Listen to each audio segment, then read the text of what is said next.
Nós estávamos no carro conversando sobre luz. Isso aqui é só um extra até a gente entrar na apostila. Aí o irmão Bom Vinícius fez uma pergunta. Fala aí a pergunta. A pergunta é, lá em Gênesis capítulo 1, lá, ela fala assim, haja luz. E houve luz. Que luz é essa? Essa é a pergunta. Que luz é essa? Que luz é essa, Alice? Que luz é essa? Ele criou que seja a luz das primeiras criações, incluindo o próprio Cristo sendo manifesto de Deus como sendo a primeira luz. A criação de todas as coisas. Repete aí, voz alta aí. Eu creio eu que seja a criação de tudo, a expansão do universo, a criação de tudo, mas sendo principalmente o próprio Cristo, sendo tirado de Deus e manifesto como um membro da Trindade. Você, João. Posso fazer uma participação? O Alisson falou assim, foi tudo criado no universo, mas o universo, se você ler lá, foi criado no quarto dia, Alisson. Foi no quarto dia. Como que pode ser o universo? Eu acredito que são seres celestiais e, como o Carlos falou, não só a expansão do universo, mas também como a manifestação de Cristo. Tua opinião? Tua opinião? Tua opinião? Ludmila, irmã Marta, irmã Bianca. Vai pregador. Então vamos lá, tá? A explicação que eu dei para ele bateu com o que a gente viu no dicionário. Existem duas teorias referentes à luz. Duas teorias. E as duas teorias têm apontamentos bíblicos. As duas. Primeiro, essa luz, se referindo à revelação,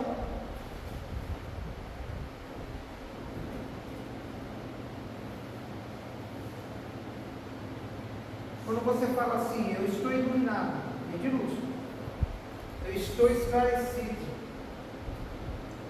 o esclarecimento chegou até mim, quer dizer, chegou a luz, daquilo que eu estava com obscuridade, daquilo que estava escondido, que eu não encontrava, a luz chegou para me iluminar, para me esclarecer. Igual a mulher que perdeu a dracma perdida, ela acendeu a luz, procurou pela casa até encontrar aquilo que estava perdido. Então, a luz, ela é revelação, ela é esclarecimento, ela é iluminação, né? E que com base bíblica, a Bíblia é assim, lâmpada para os meus pés é a tua palavra, lâmpada para os meus pés. Quer dizer, eu sei aonde eu estou pisando, eu tenho visão de onde eu estou pisando, porque há uma lâmpada, há uma luz que ilumina o meu caminho. Então eu estou pisando aqui, então eu tenho firmeza onde eu estou pisando, porque está de dia. E a Bíblia diz assim, quem está de pé, ore para que não caia, porque o dia, né? O que a Bíblia fala sobre o dia? O dia é paz, o dia é segurança, o dia é saúde, o dia é prosperidade, o dia é felicidade, o dia é uma consequência. Quem está no dia, ore a Deus, se prepare, trabalhe, porque a noite vai chegar. O que é normal do ser humano? Normal do ser humano é ele trabalhar de dia e descansar à noite, porque a noite foi feita para descanso. Apesar de nós vivemos uma correria, que as pessoas trabalham até a noite, por necessidade. Mas a noite não foi feita para trabalhar. Quando você trabalha à noite, você depende da luz artificial. Olha que interessante. Criaram uma luz artificial, porque tem uma terceira luz aí. Criaram uma luz artificial para poder iluminar a noite. Amém? Então quem está de dia, ore para que não caia. Por quê? Porque quando chega a escuridão, você tropeça e cai. De noite você cai. Então, a primeira luz, revelação. Quando você fala, haja luz, você pode dizer que está acontecendo naquele momento uma revelação, um esclarecimento, como o Alisson citou. Está acontecendo o que? A presença de Cristo, a verdadeira luz. E Jesus falou, vós sois a luz do mundo, né? Porque quem está em Cristo, nova criatura é. As coisas velhas já se passaram, tudo se fez Ó, se fez novo, o que é? Iluminação, esclarecimento, revelação. Agora vamos para uma coisa que nós não podemos fugir. Essa luz aqui de Gênesis.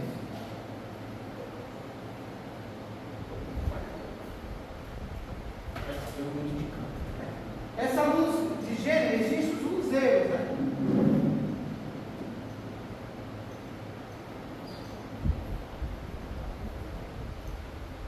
Existe a luz e existe os luzeiros.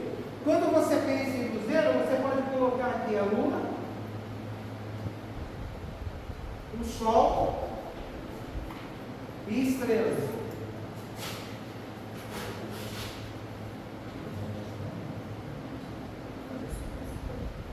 É bíblico também que Deus criou os luzeiros no quarto dia.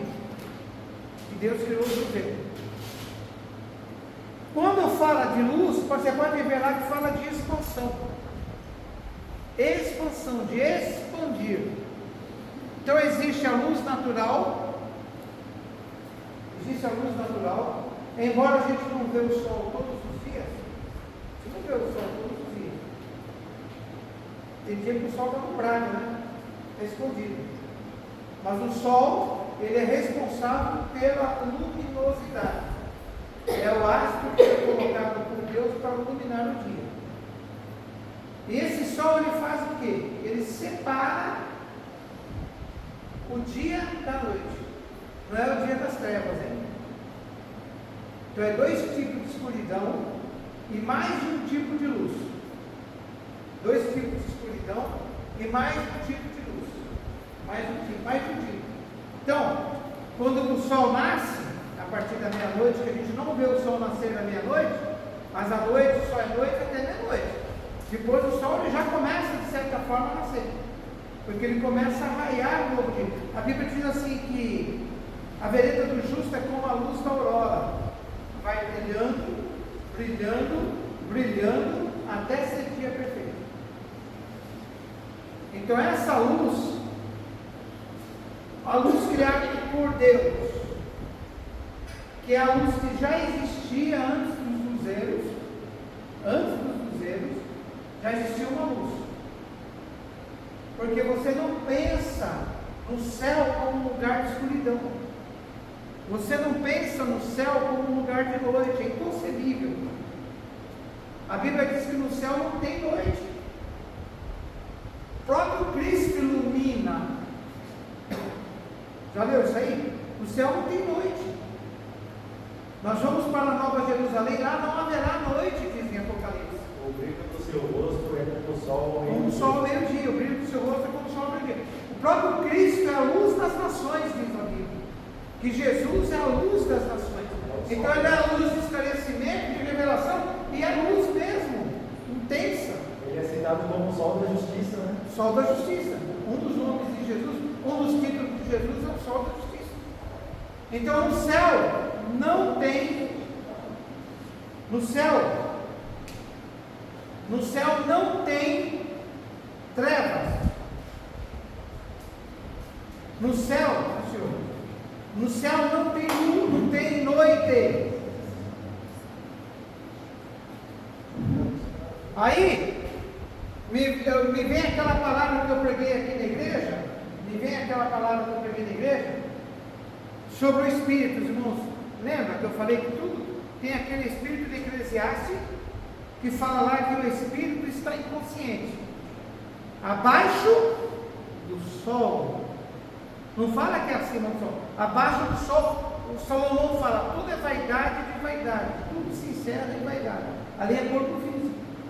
O que acontece com o corpo físico quando a gente morre? Tá bom, fica parado. O corpo não tem consciência, mas o Espírito tem. Aí, onde é que é a prova bíblica disso? Lá em Apocalipse, que fala que abaixo de Deus, onde estão os tronos, as almas clamavam ao Senhor. Até quando, Senhor? As almas clamavam. Até quando, Senhor?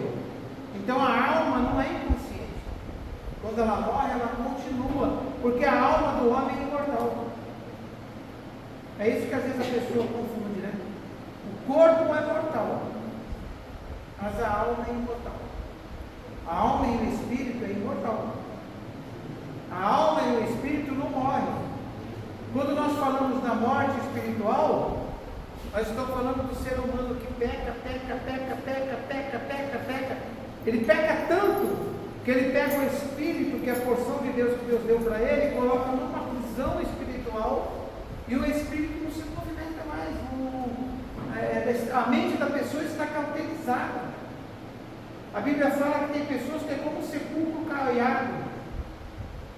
Cauterizado. Sabe o que é sepulcro caiado? Conhece o cal? Caiado, sepulcro caiado. O que é um sepulcro caiado? É você pegar o cal e passar no sepulcro. Sabe esse cal que a gente usa para pintar muro? Cal de parede? É? Você pega aqui nessa parede rosa.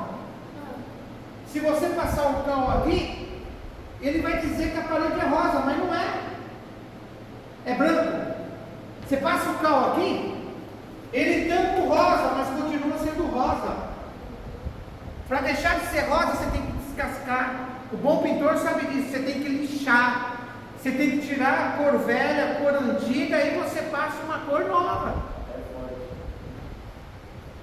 Por isso que Jesus falou assim, esses homens são como um sepulcro caiado.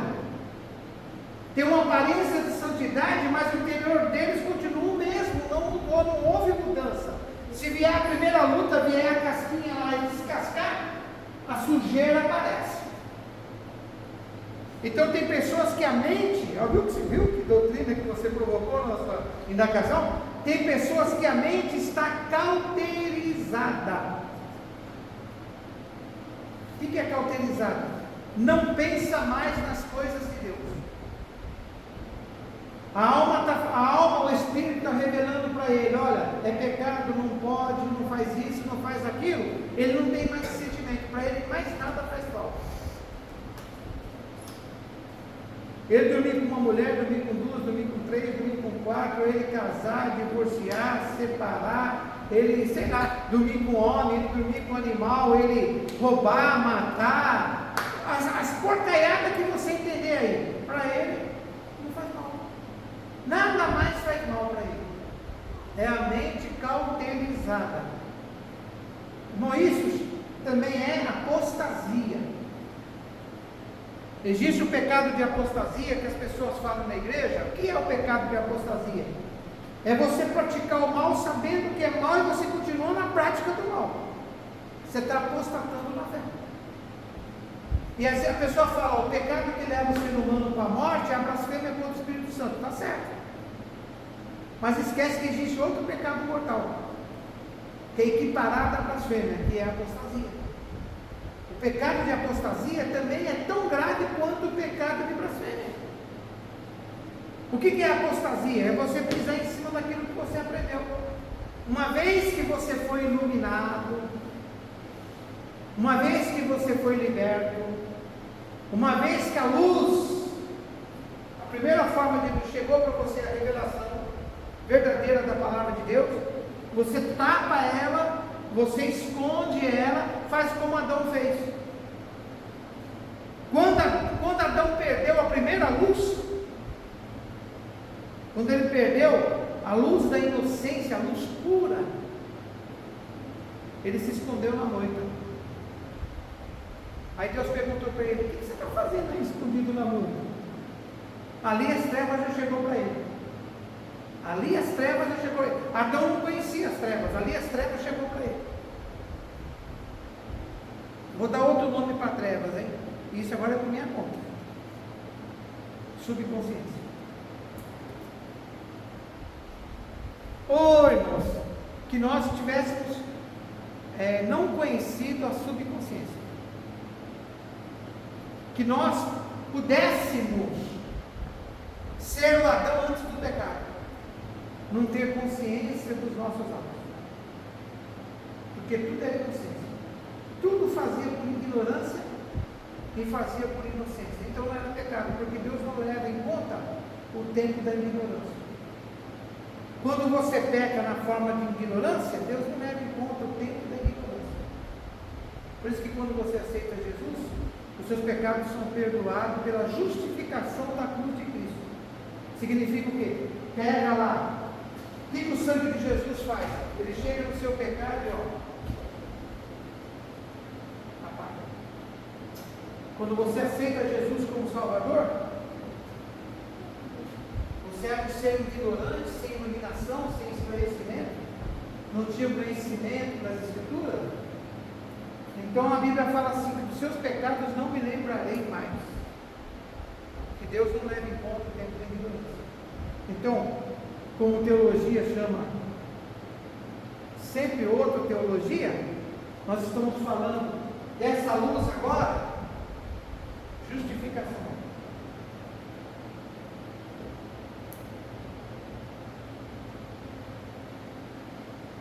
Nós vamos falar bem dessa justificação quando nós estivermos na doutrina de soteriologia, que é uma disciplina específica de teologia. Então, justificação. Quando essa luz resplandece, Vinícius, eu não troco o nome quando a luz resplandece. Quando a luz resplandece na vida do ser humano, que é Jesus, que estava desde a fundação do mundo. É tão profundo isso, Alisson. Tem pessoa que não tem esse conhecimento. Quando Deus fala, haja luz, haja Jesus na sua vida. Receba o esclarecimento. É tão profundo isso. Ocorre a justificação. O que é o primeiro passo da doutrina da salvação? Primeiro passo, quando você aceita Jesus como Salvador. Primeiro passo, justificação. É o primeiro passo. Todos os seus pecados cometidos, desde quando você nasceu até o presente momento que você aceitou Jesus de coração, pela cruz de Cristo, você é perdoado. Amém? Ah, pastor Eliseu, adulterado, perdoado. Ah, pastor Eliseu, eu matei, perdoado. Ah, pastor Eliseu, eu roubei, eu desfraudei, perdoado. Amém? Agora começa a apertar. Depois da justificação, vem o segundo passo, a generalização. Eu vou lembrar o nome?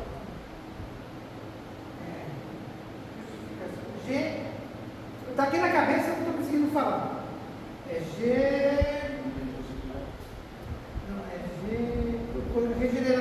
Regeneração.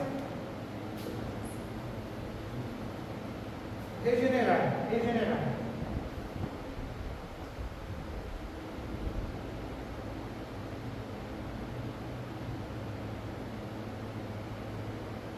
Regenerar ou regeneração. Pode ver que justificação tem o quê?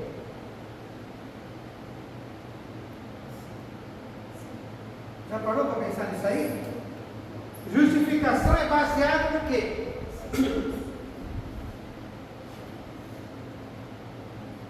Ação. Quem é que toma ação? Eu e você. Regeneração.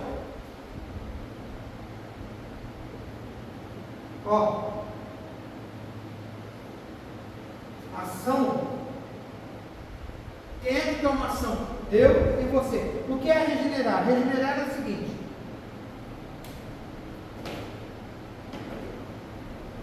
eu aceitei Jesus como Salvador, eu era viciado na cachaça e Jesus me perdoou. Aí agora, uma vez que eu aceitei Jesus como Salvador, eu vou dar o segundo passo, que é a regeneração. Eu encontro com o meu amiguinho, eu vou tomar a cachaça. Aí você chega e você fala, não vou tomar, você está se regenerando. Você não está livre de tomar. É isso que a pessoa não consegue entender. Regeneração. Deus não vai pegar na sua mãozinha assim e falar assim, não beba. Ele te justifica porque você tomou uma ação. Agora, na regeneração, você vai ter que tomar outra ação. O que é outra ação? Opa, essa é bom, isso é bom. Não, agora você diz Jesus é o Salvador. Eu tinha que me regenerar. Eu roubava, eu não roubo mais. Eu matava, eu não mato mais. Eu furtava, eu não furto mais. Eu mentia, eu não minto mais. Eu adulterava, eu não adultero mais. Eu fornicava, eu não fornicava mais. Eu enganava, eu não engano mais. Eu falava palavrão, não vou falar mais palavrão. Isso chama-se regeneração. Mas na fase da regeneração, olha aqui para mim, por favor. Na fase da regeneração, a pessoa ainda peca. Na fase da regeneração, a pessoa ainda peca.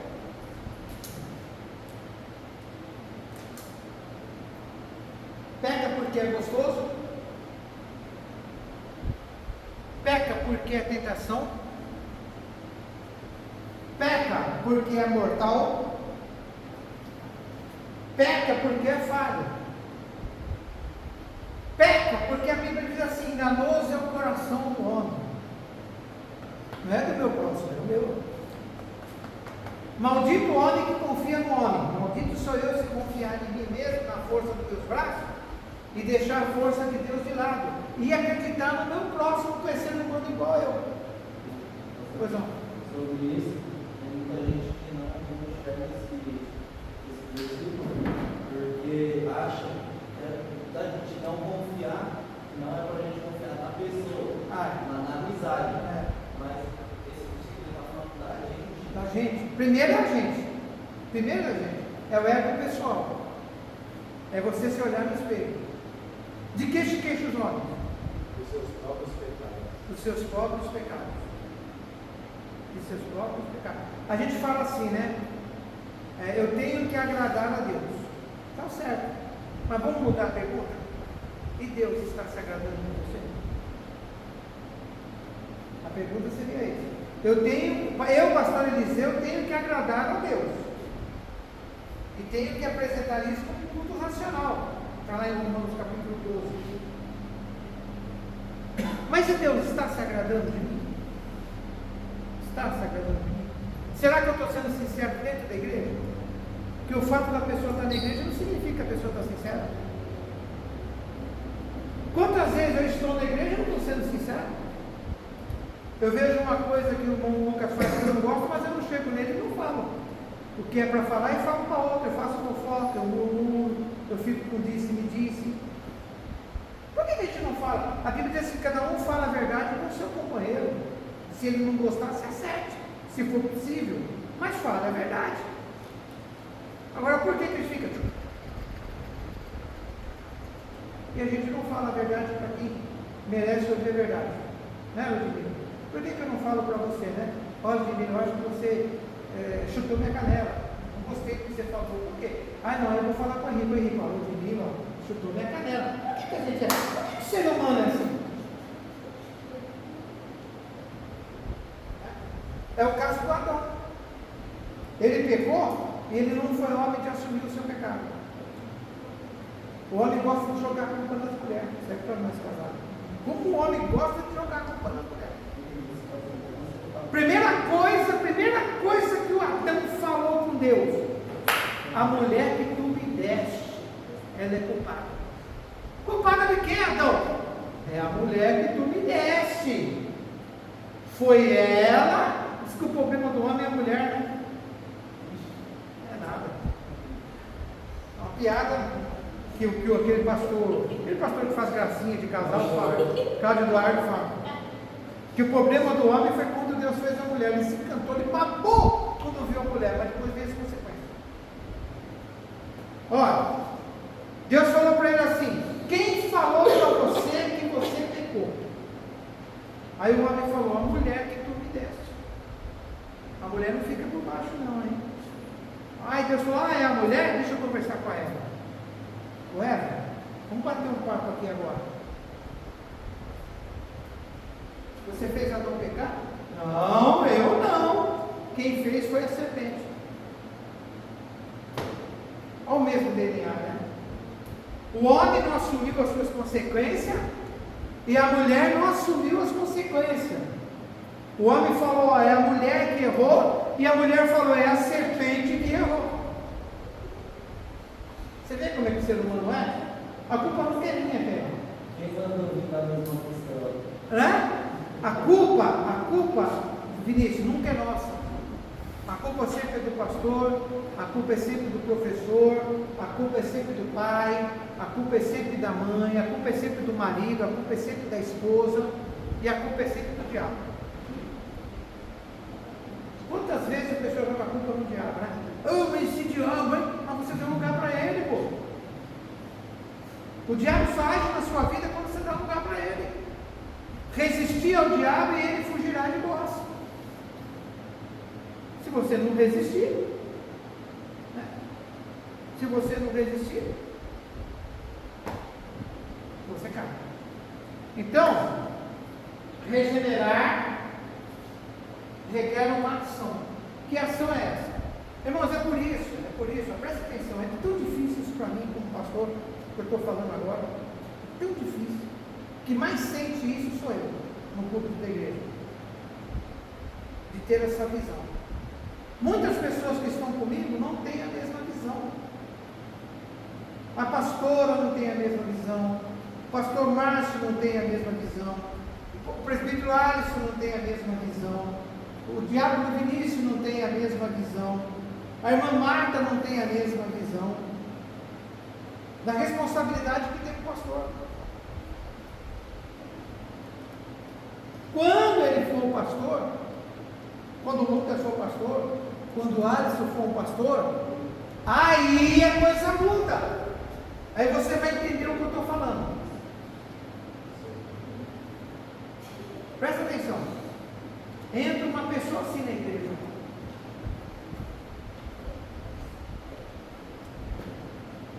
Eu vou descer a mão nele. Está bagunçando tudo. Eu já vi isso. E foi necessário. Tem situação que é necessária. Mas eu explico já quando é necessário. E tem pessoa que vem para perturbar o culto mesmo. Né? Tem pessoa que vem para perturbar o culto.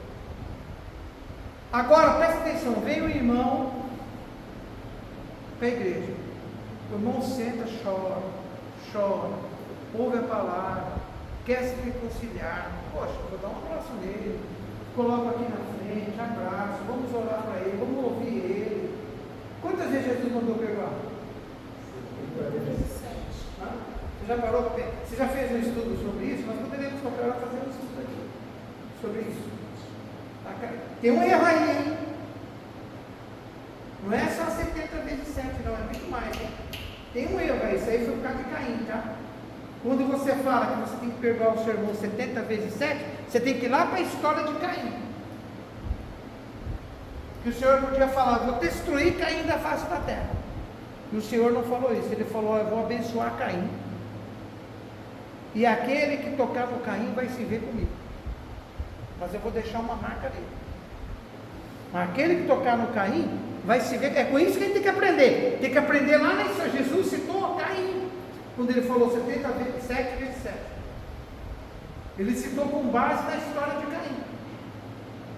Ele estava falando da vingança. A vingança não pertence ao homem. A vingança pertence a Deus. Mas a gente quer se vingar. Você pode ter certeza que você quer se vingar. A sementinha, o DNA que tem dentro da gente é o pastor, é o Vinícius, é o Lucas, é o Alisson, é a Marta, é a Bianca. A gente, como ser humano, a gente quer se vingar. A gente quer se vingar. Regenerar é exatamente isso. Eu vou falar uma coisa mais forte agora aí. Posso falar? Pode falar. A gente esqueceu um pequeno detalhe que tem nesse versículo que ele fala 70 vezes 7 por dia. Por dia. Por dia. Quer dizer, sempre, né? Eu tenho... Se a gente fosse calcular, isso aí daria 490 vezes por dia. Então era impossível você guardar mágoa ou rancor de alguém. Por isso que ele estava se referindo a Caim. Caim fugiu da presença de Deus, fugiu da presença da família, mas era amado de Deus. Vai entender a justiça de Deus, hein? Vai entender a justiça de Deus. Tanto que os apóstolos do Novo Testamento eles vão falar a respeito disso, né? Ireis, mas não pequeis, não mexeis por o sol sobre a sua ira. Ó, quantas vezes a gente vai dormir irado? Irmão, deixa eu falar um negócio para você. Se você morrer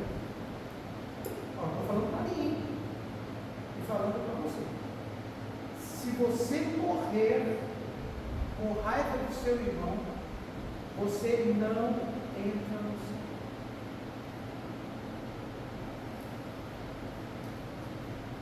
Difícil isso. Eu estava falando do pastor. Não adianta eu chegar aqui e querer inventar doutrina. Que não pode usar brinco, que não pode raspar a perna, que não pode fazer. Isso é costume. Agora, o que é doutrina é doutrina. O que é doutrina é doutrina.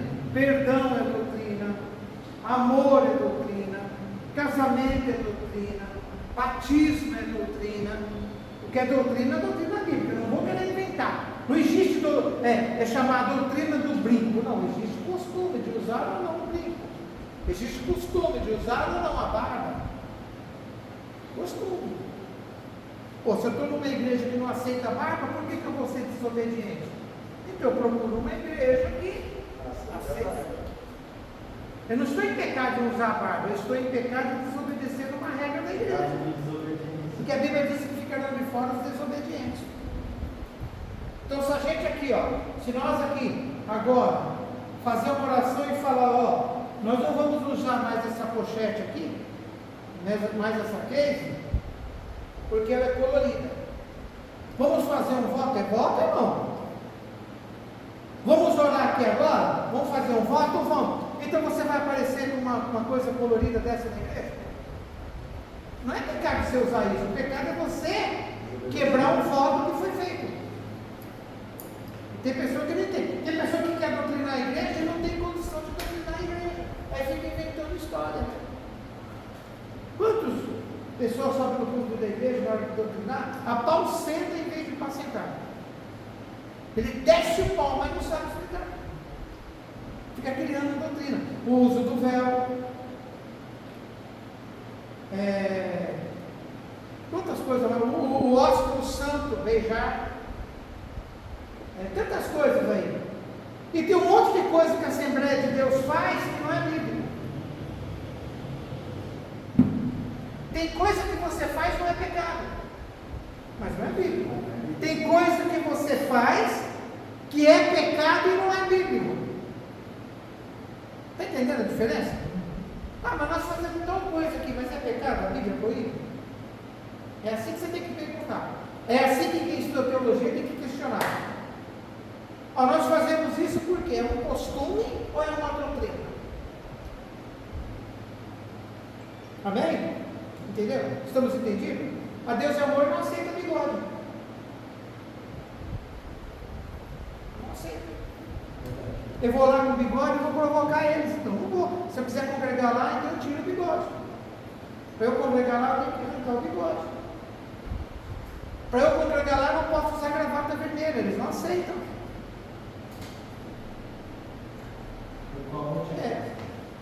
Diz que a cor do pombagira aí não tem nada a ver com cor, sabe?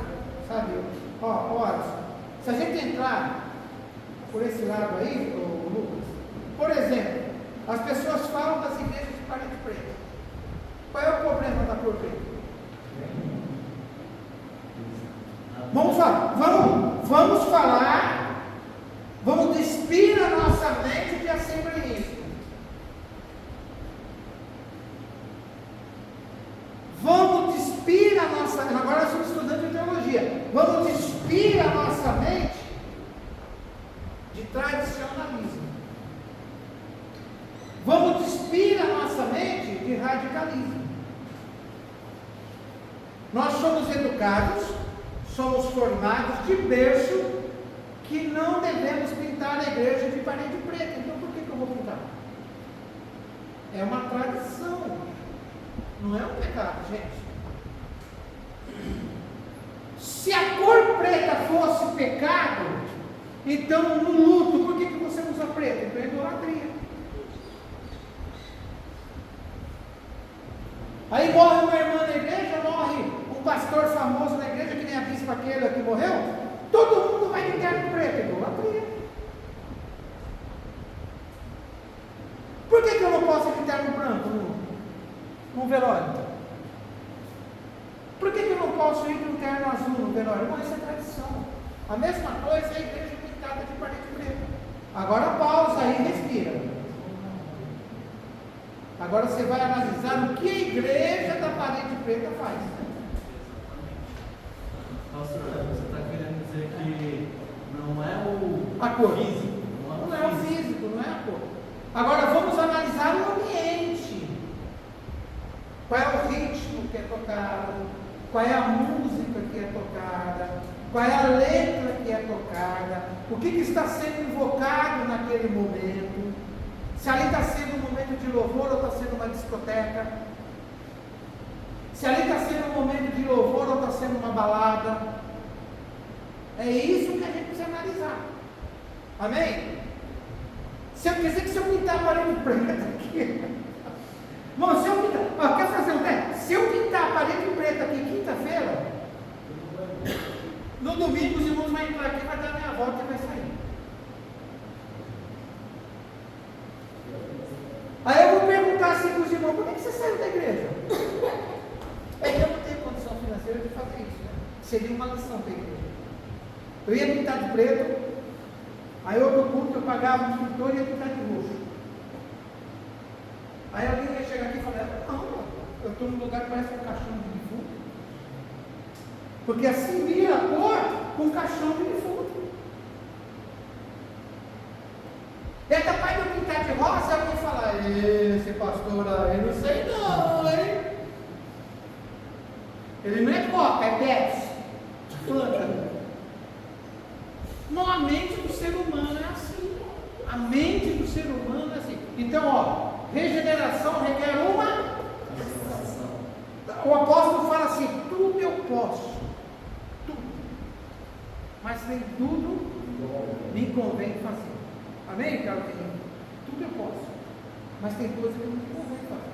Você pode matar? Deus não vai chegar em você e proibir você de matar. Ele já proibiu. Mas ele não vai falar para você não matar. Se você matar, vai ter consequência. Então, por isso que a Bíblia fala assim: tudo eu posso, mas nem tudo me convém fazer. Irmão, falando em matar, só quem pode matar é Deus. E a justiça usando a lei. Fica bem claro isso, hein? Para você não ter dúvida. O policial pode matar se for dentro dos princípios da lei, ele não comete pecado. Dentro dos princípios da lei. Agora, se ele executar a pessoa que já se entregou, ele comete pecado. Ele é assassino. Entendeu ou não? É isso que às vezes eu arrumo umas brigas no quartel. Eu falo, se você matar cumprindo a lei, ok para você. No céu e na terra. Agora, se você matar e não cumprir a lei, você é réu conforme o capítulo que você fez. Não. É porque a tradução original também ela altera um pouco isso, né? Porque ela fala, não assassinarás, desde o verbo matar. Não Já assassinarás. faz totalmente o sentido. Você ir tirar a vida de alguém, mas Você se quer ver? alguém vem tirar a sua vida, você tem direito de defesa. Nesse caso, Pode, até na lei. nesse caso não se torna. Se você, a própria Bíblia defende você defender o seu patrimônio. Amém? Mas como é que você vai defender o seu patrimônio? Uso moderado de suas ações. Ó, tudo nessa palavrinha só. Você vai ser julgado pelo juiz.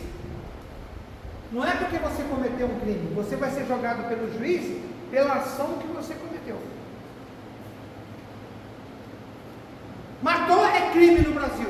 Qualquer situação. O policial trocou tiro com o marginal morreu. O policial, crime. Cometeu um crime. Abre-se um processo. Chamado IPM, Inquérito Policial Militar. Abre-se um processo. O policial vai lá no banco dos réus. Lá no banco dos réus. O juiz pede para ele ficar de pé. Por que você matou? Por isso. Tem testemunha? Tem. Tem a mãe, tem o pai, tem o curador do laudo, que viu o cara armado, apontar a arma. Teve a balística, que é feito o laudo, que é feita a perícia, que provou. Aí o juiz manda você ficar de pé e falou: o senhor cometeu um crime em benefício de terceiro, então está resguardado da lei. O senhor está absolvido. Aí sai o processo criminal da ficha do polícia. Aí legítima defesa, né? Legítima defesa. Aí vem a justificação. Vem a justificação, aí vem a justificação. No céu. No céu também. O céu também. O céu é a justificação pela ação O céu também. direito da lei. Irmão, quando é que você não cumpre a lei? Essa é uma boa pergunta. Quando é como cristão, eu não devo cumprir a lei. Quando for colocar o Senhor Jesus Cristo em incógnita na sua vida. Quando alguém chegar para você, e muitos crentes vão ficar por causa disso. Ou você aceita o anticristo ou a Cristo. O que você quer? Eu quero Jesus. Ali foi um olho seu. Presta atenção. Pensa que o diabo não vai saber fazer as coisas? Ou você aceita Jesus Cristo ou anticristo. Ele corta, você tem duas pernas mesmo, vou cortar uma, sangue de fio. Corta a perna. Você sofreu demais cortando uma perna, e a outra? Você vai querer que corta também?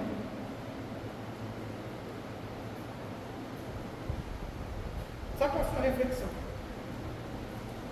Não queira ficar na grande tribulação. Na grande tribulação haverá salvação. Haverá. Para aqueles que derem a sua vida por amor a Cristo. Por aqueles que derem a sua vida por amor a Cristo. Vamos. Na próxima disciplina, quem sabe a gente entra com escatologia aí, os irmãos gostam de escatologia, né? Tá? Até a pedido da pai já entra com escatologia, o povo fica animado. Amém, irmão? Regeneração. Regenerar é deixar de fazer aquilo que eu fazia errado. Amém? Tem um terceiro princípios, né? Voltar à primeira origem, né? Primeira origem. Por exemplo, o crente anda na contramão do pecado. Ah, mas se eu andar na contramão, eu vou bater o carro. Ó, saiba que tudo aquilo que você fez aqui, ó, justificação, tudo aquilo que você fez foi perdoado quando você aceitou Jesus. Mas a consequência fica. Tá? Aí eu roubei, aceitei Jesus como Salvador, estou crente dentro da igreja, sou pastor da igreja, a polícia entra aí e fala, ó, tenho mandado de prisão contra você. No céu eu estou perdoado, mas na terra não. Está aqui, ó, tchau, vem cá. Vem cumprir a lei de Deus. As consequências ficam. Tudo que você faz são sementes que você planta. Você é perdoado no céu, mas não é perdoado na terra. Então cumpre a lei. Você vai ser perdoado na terra quando você cumprir 2, 3, 4, 5 ou 10 anos de prisão. Você aceita Jesus. Você é procurado por justiça. Por um crime que você cometeu. Você aceita Jesus. Justificação. Se você morrer, você está no céu. Justificação. Mas enquanto você estiver vivo e a polícia está aqui dentro e levar você para a cadeia, você não é perdoado porque você aceitou Jesus. Você não adianta você chegar para o juiz e falar, eu aceitei Jesus. Você vai pagar a pena do ato que você cometeu. São sementes que você plantou. A Bíblia diz assim, Deus não se deixa escarnecer. Aquilo que o homem plantar, isso também ele vai colher. Deus não se deixa escarnecer. Uma coisa é diferente da outra. Agora, para a gente encerrar aqui, voltando à apostila. Ó, primeiro passo, justificação. Segundo passo, regeneração. Tudo tem uma ação.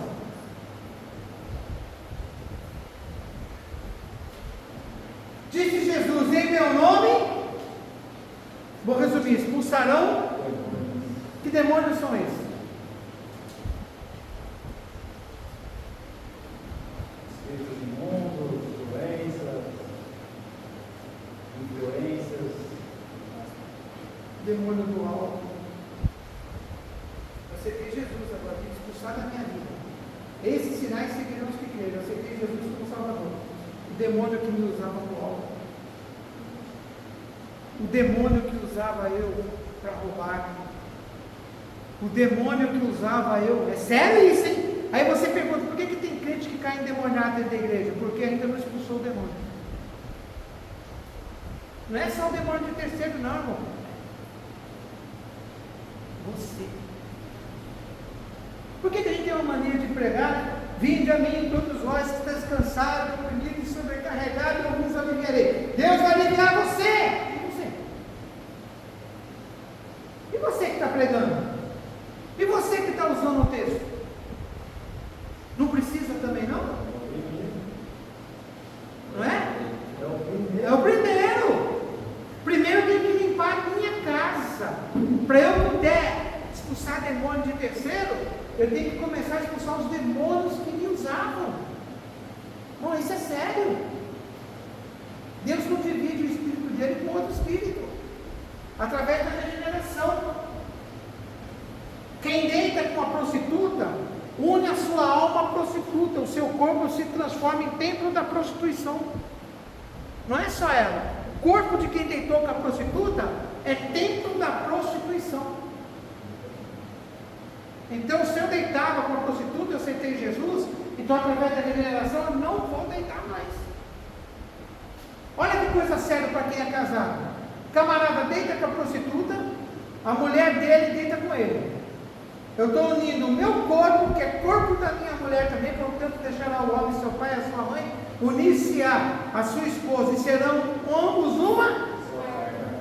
Aí o homem casado deita com a prostituta, está contaminando o corpo da mulher.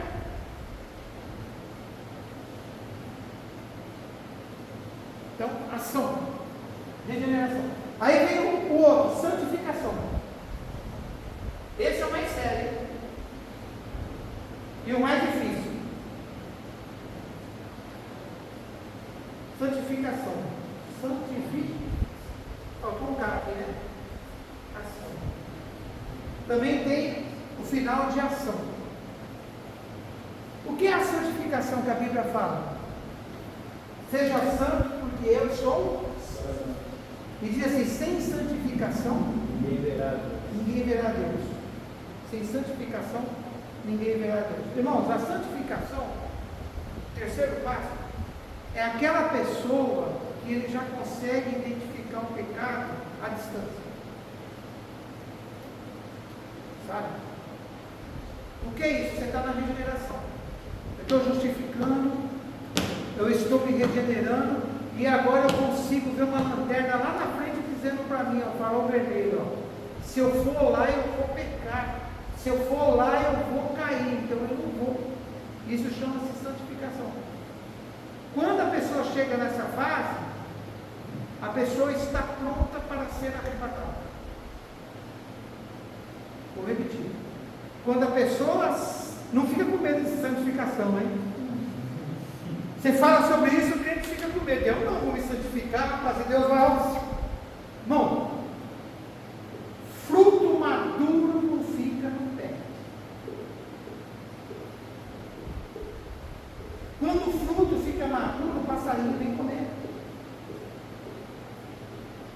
O maior alvo do fruto maduro são os passarinhos, assim é o crente. O maior alvo do crente, quando ele chega na fase da santificação, é o diabo querendo tirar ele da presença de Deus. Tá? Crente muito santo, cria lixo. Também não é bom para a igreja. A fruta madura cria muito lixo. Porque o passarinho quer comer a fruta. Quando o crente é santo igual a Enoque, o que aconteceu com Enoque? Deus o tomou para si. Quando o crente é igual a Elias, o que aconteceu com Elias? Deus o tomou para si. Quando o crente é igual a Moisés, o que Deus guardou o corpo de Moisés. Por isso, irmãos, não se preocupe com a sua vida. A Bíblia diz assim: Paulo chegou numa fase de santificação que ele falava: o morrer para mim é ganho.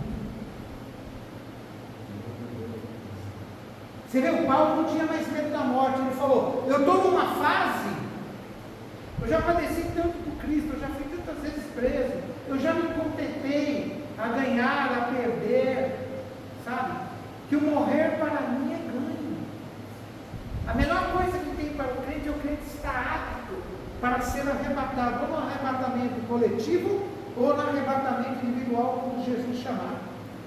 Então não tenha medo de santificação. Para ver o Senhor precisa de santificação. Sem santificação ninguém verá a Deus. Amém? Amém. Vamos entrar em diaconia?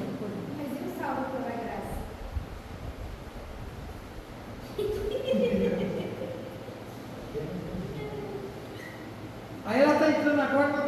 que é doutrina, não é costume da predestinação.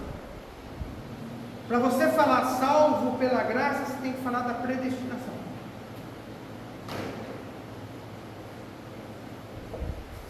Alguma dúvida aqui não? Eu tenho. Pois não. E o arrependimento? O arrependimento começa aqui, na justificação. Os 3 passos para um arrependimento eficaz. Esse é o tema da mensagem. Se você quiser pregar, anota aí. Quem quer pregar? 3 passos. Eu vou dar 2 mensagens agora, hein, se quiser. Você que é convidado para pregar fora, saudação é bom, hein, Carlos? Agora você já está na fé. 3 passos para uma reconciliação plena com Deus. 3 passos. Justificação, regeneração, santificação. Se você prestou atenção na aula, você vai pregar sobre isso. 3 passos para uma vida feliz com Deus. Eu só mudei o nome: justificação, santificação, regeneração. 3 passos para um amor completo diante de Deus. Uma comunhão completa diante de Deus. Reconciliação consigo mesmo. Reconciliação com o meu próximo. Reconciliação com Deus. Alguém pregou aqui no curso de missões: se você tiver uma falta contra o seu irmão, deixa. Quem foi? Você lembra quem foi que falou isso? Rodrigo. Deixa a sua oferta do lado, aí vai lá, conserta-te com teu irmão, depois vem e oferece o pão do Senhor teu Deus. Aí, ó, 3 passos para uma comunhão plena com Deus.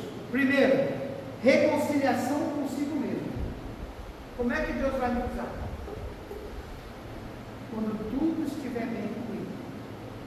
Quando eu estiver justificado, né? Então, quando tudo estiver bem comigo, eu estou orando, Deus me ouve, eu estou contribuindo, está sendo aceito, eu estou colaborando com a igreja nos cultos, está sendo uma bênção, o meu lar é uma bênção, a minha profissão é uma bênção, a minha vida é uma bênção. Opa, então você já deu o primeiro passo, reconciliação consigo mesmo. Você já viu alguém Deus usar assim? Eu já falei isso, serve para mim também. Eu sou um verme. Eu sou um iludível. Nada para mim dá certo. Como é que Deus vai usar você? Vamos parar aqui para pensar. Crente lavado, batizado com o Espírito Santo, batizado em água, cheio de Deus, usa o púlpito da igreja e fala, fora do púlpito: eu sou uma desgraça.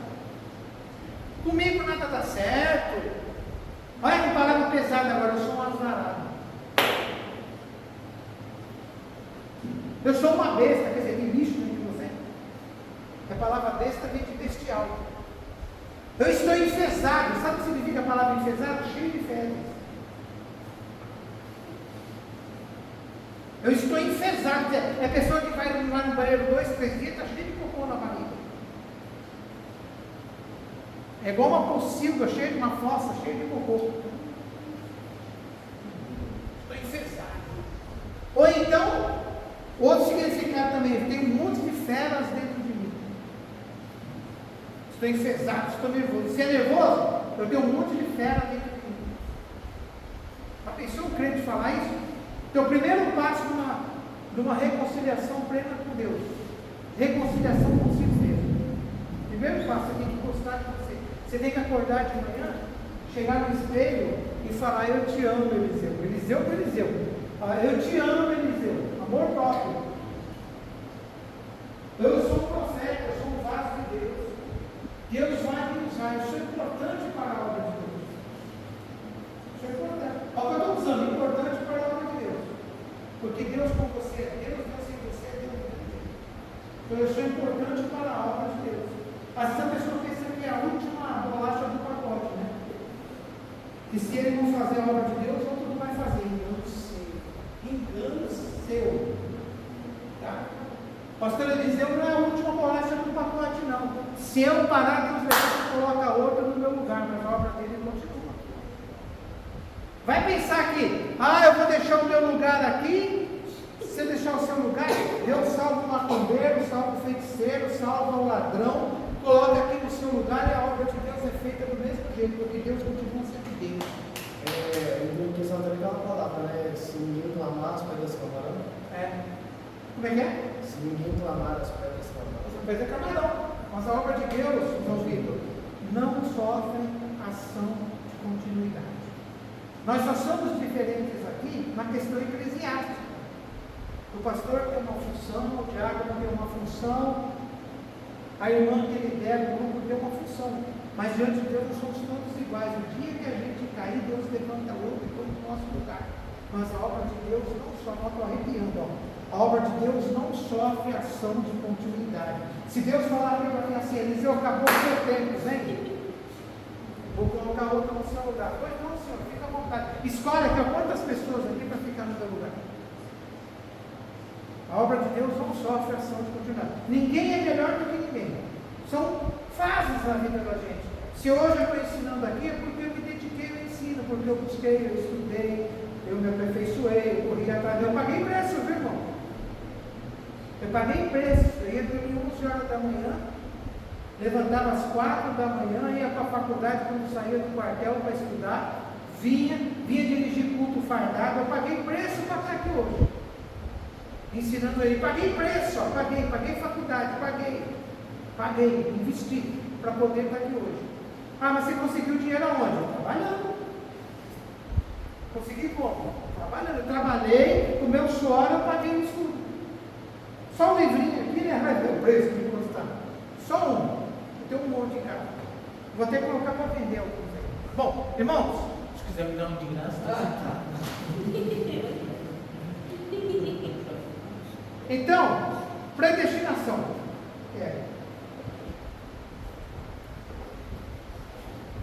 Não estou fugindo muito não, porque já não precisa saber sobre isso.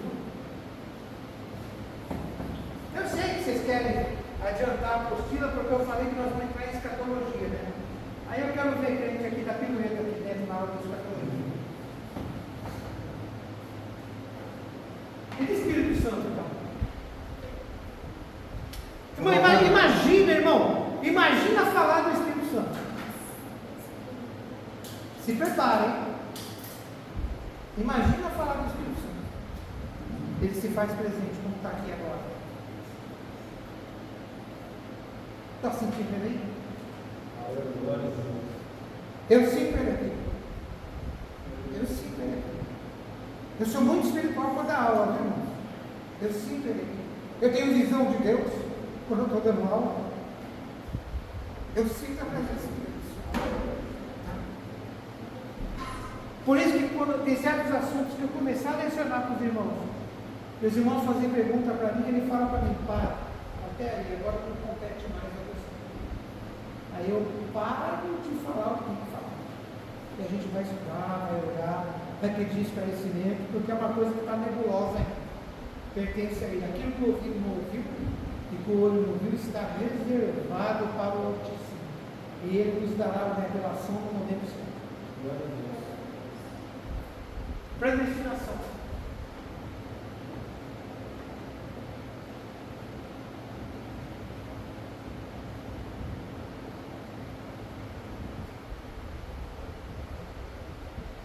Para falar de predestinação, Kevin, nós temos que citar aqui Calvino, John Calvino, né? Vou colocar só Calvino. Calvino. Ela vem com o assunto de faculdade, hein? Isso aqui é tema de bacharelado em teologia. Ó.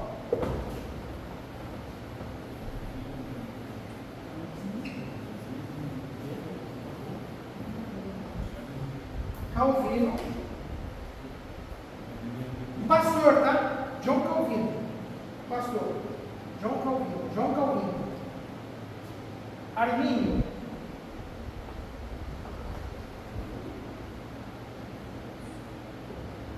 No Então aqui, ó, predestinação. Ele defende a predestinação. E Armínio defende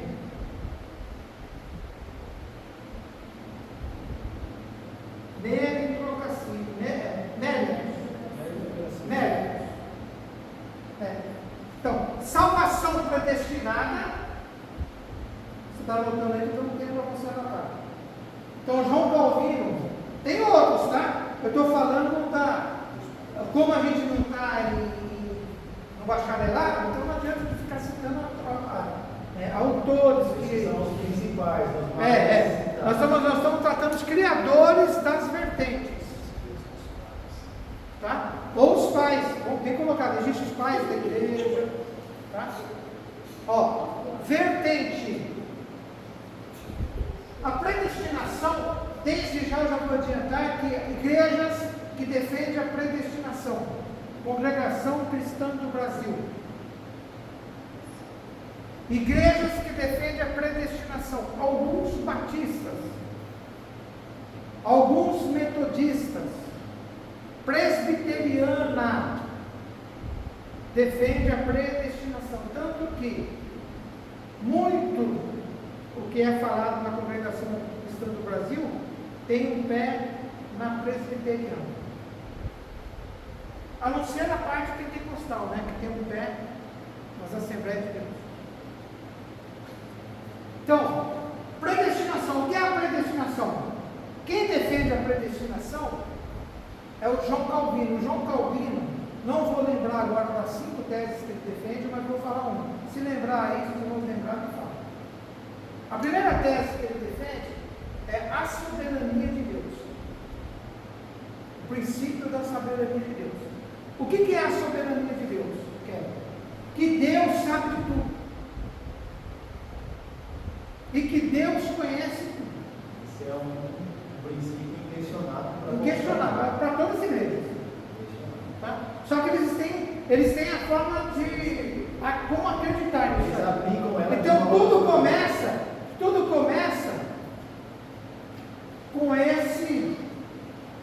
com esse dizer.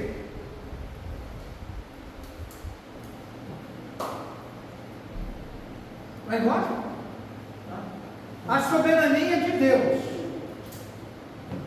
Deus, ele sabe do passado, Deus, ele sabe do presente, Deus, ele sabe do futuro. Outra coisa que eles defendem: uma vez salvo para sempre. Então eles usam a soberania de Deus para dizer: olha, a pessoa nasceu salva. Aí é que está o erro grave. A pessoa nasceu salva e a pessoa nasceu condenada. Irmão, dá briga feia isso aí. Dá briga feia na internet, hein? Então, os predestinadores, quem defende a doutrina da predestinação, eles dizem que uma pessoa salva para sempre, uma pessoa condenada para sempre. Então, quando você fala assim, porque eu uso muito esse versículo para combater com eles, e dá briga feia, porque a graça de Deus se há manifestado, trazendo a salvação a todos os homens, título capítulo 2, verso 11, que a graça de Deus se há manifestado, trazendo salvação a todos. Aí eu pergunto para ele assim: então como é que existe pessoa que nasce condenada? Me explica esse versículo. Aí é que está o X da questão.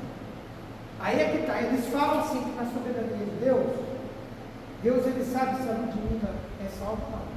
Mas é lógico que é assim. Lógico que sim. Lógico que sim. Só que eles tiram alguns versículos da Bíblia, eles esquecem alguns versículos da Bíblia, que é a meritocracia. Que fala assim: aquele que rejeitar. Você já leu isso? Aquele que rejeitar o Senhor Jesus será rejeitado. Aquele que não confessar o Senhor Jesus deixará de ter o seu nome confessado diante do Pai que está no céu. Aí eles falam que isso aí já está incluído na soberania de Deus. Que Deus ele já sabe que aqueles que vai rejeitar e aqueles que não vai rejeitar. Então eu pergunto para vocês, para a gente resolver. E a morte de Jesus? Como é isso? Não entendi. Se o homem nasce salvo e o homem nasce condenado, por que Jesus morreu na cruz? Para que Jesus deixou o seu lar na glória, deixou as mansões celestiais, provisoriamente deixou de ser 100% Deus lá, com todos os seus méritos? Não que ele deixou de ser Deus, mas vocês vão entendendo. Se humilhou como homem, se sujeitou à lei da humanidade, morreu na cruz, para quê? Jesus morreu para quê, irmãos? Para nos salvar. Se Jesus morreu na cruz para nos salvar, como é que a pessoa nasce salva e nasce condenada? Pastor, outra coisa. A justiça vem de Deus. Certo. Uma pessoa nascer, ela já não vai ser salva. É uma injustiça. Deus já está cometendo uma injustiça. Então, mas irmão, coloca isso na cabeça dos irmãos calvinistas, são nossos irmãos, tá?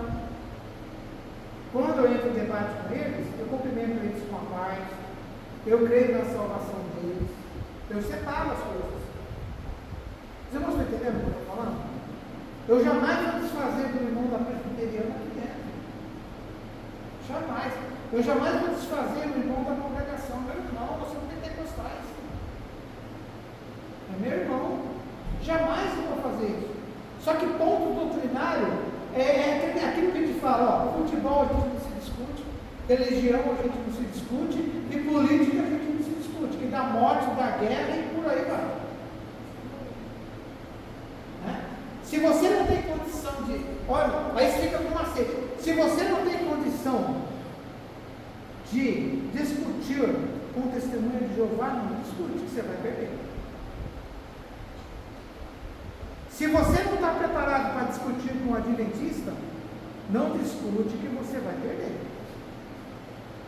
Se você não tiver base bíblica para defender a sua fé diante de um mórmon, você vai perder, você vai ser humilhado. O adventista vai citar versículo para você que você vai ficar assim, nunca ouvi falar nisso. Por quê? Porque não lê a Bíblia. Não estuda, não lê a Bíblia. E a Bíblia explica a si mesma, hein?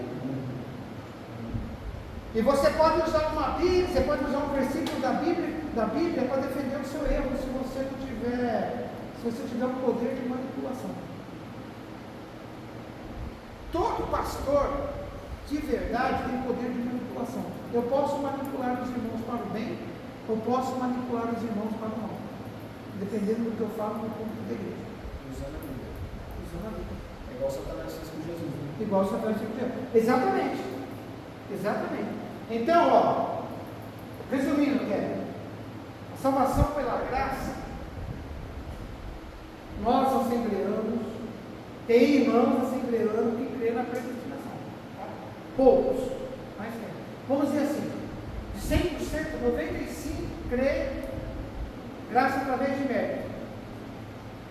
5% crê na predestinação, porque isso é uma escolha da pessoa, acreditar ou não acreditar, é uma escolha da pessoa. Então, predestinação defende o seguinte, para a gente resumir: uma vez salvo pela graça, eu posso beber, eu posso fumar, eu posso adulterar, eu posso praticar o que for. No momento que eu for partir dessa hora para lá, Deus vai dar um jeitinho de passar. É o jeitinho de vida. Igual os irmãos da congregação falam, quando a graça for revelada, ele vem para nós. Os assembleanos são primos, mas a graça ainda vai ser revelada para ele. Quando a graça for revelada para ele, ele vem para nós. Por quê? Uma vez salvo, salvo para sempre. Pois não. E os sensacionistas, professor? Sensacionistas. Eu vou citar até um homem de Deus, tá? Que ele defende a sensação dos homens. É o Hernandes Dias Lopes. Pastor Hernandes Dias Lopes e o Nicodemos, os dois da igreja presbiteriana, principalmente Hernandes Dias Lopes, ele emprega até na Assembleia de Deus. É Eu falo para ele, quando eu estou dialogando com ele, que ele é um pentecostal, ele dá risada. Ele fala assim para mim: você não está errado. Ele escreve assim para mim: você não está errado. Bom, o sensacionalismo, eles defendem que os dons espirituais não existem nos dias de hoje. Que foi um momento na igreja de Atos dos Apóstolos para despertar da igreja. Foi aquele momento. E eles defendem também que as línguas faladas ali foram as línguas dos estrangeiros. E o Espírito Santo, querendo evangelizar os estrangeiros, usou ali aqueles homens, no dialeto deles, a Bíblia fala sobre isso, no dialeto deles para a conversão deles. E cada um entendeu a sua Mas ali aconteceu dois fenômenos. Ali aconteceu o fenômeno regional, idiomático, e aconteceu o chamado glosolalia. O que é a glosolalia teológica? É falar os mistérios de Deus. E a Paulo fala que quem fala os mistérios de Deus edifica a si mesmo. Edifica a si mesmo. Então o sensacionalista fala que os dons espirituais manifestos, línguas estranhas, profecia e etc., ocorreu em Atos dos Apóstolos.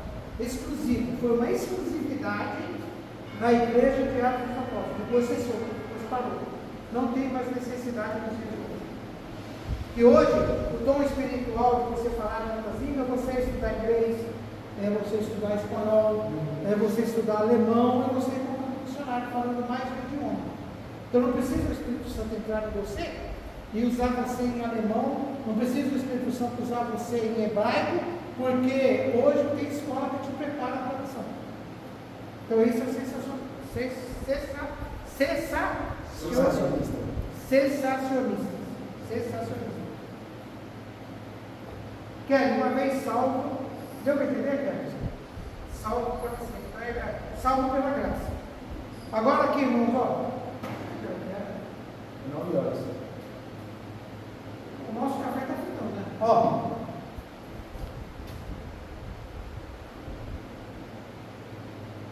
Salvo pela graça, adoção e por mérito. Existe outra, não é só predestinação. Salvo pela graça, aquece tudo. A graça é irresistível. Graça irresistível. Eles falam isso também, graça irresistível. É um dos pontos que eles mais costumam O Hernandes citar. Villalobos, ele fala assim que uma vez que a pessoa aceita Jesus como Salvador, é batizado e comunga, ele não consegue mais sair dos caminhos do Senhor. Se realmente ele foi batizado, se realmente ele aceitou a fé, se realmente ele aceitou a graça, ele participou deste banquete divino, ele não consegue mais, de sã consciência, sair dos caminhos do Senhor. Pois não. Eu consigo debater com ele a respeito dessa citação por uma passagem de Paulo. Que Paulo diz assim: eis que aquele que provou da boa palavra de Deus, provou do Espírito Santo, viu as coisas celestiais, mas caiu, e é impossível que seja renovado para ele. É porque ele está ali também, ele cita dele, né? Sim.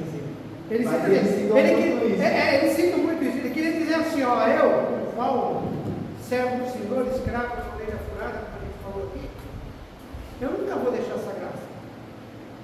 Eles usam muito essa citação. Ele estava falando assim, ainda que a espada venha no meu pescoço, ainda que o meu corpo seja dilacerado, eu não vou deixar essa graça. Eu tenho alguns amigos que alcançam, pastor, a gente é muito hábito de ficar debatendo. Hoje em dia a gente não tem mais isso, então, a gente conversa. Mas eu vou falar uma coisa para você.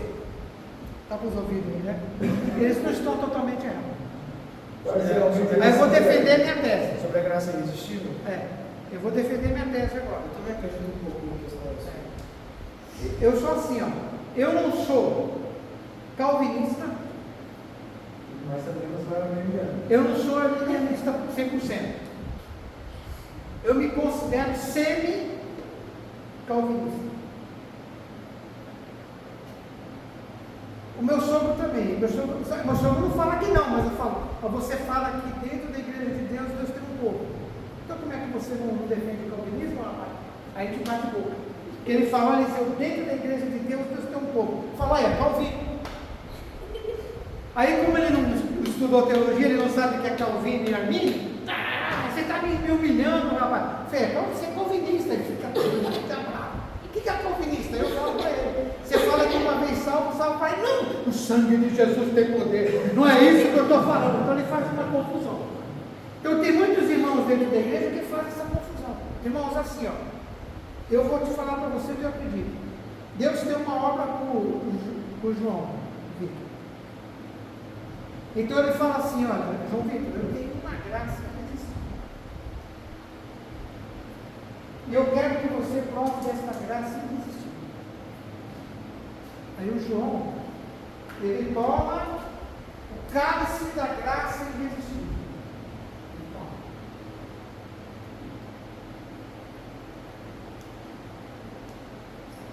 Uma vez que tomou o cálice da graça irresistível, o João vai dizer assim, rapaz, não tem como eu desacreditar que Jesus é o Senhor. Não tem como, Alisson. Não existe como, na natureza humana, uma forma de dizer que Jesus não é o Senhor. Você pode negar, você pode... Isso, é isso que eu estou falando para você. Como é que eu creio? Então, o João tem todas as condições de entrar no céu. Vindo para a igreja, fazendo a obra de Deus, deixando o pecado de lado, de tudo. Ele tem uma facilidade muito grande de ser salvo. Só que existe um porém. Existem pessoas que provam da graça de Deus, mas jogam fora. Tem pessoas que provam dessa graça irresistível, Carlos Henrique, mas joga fora. Aí deixa eu falar um negócio para você. Pode entrar, Espírito Santo.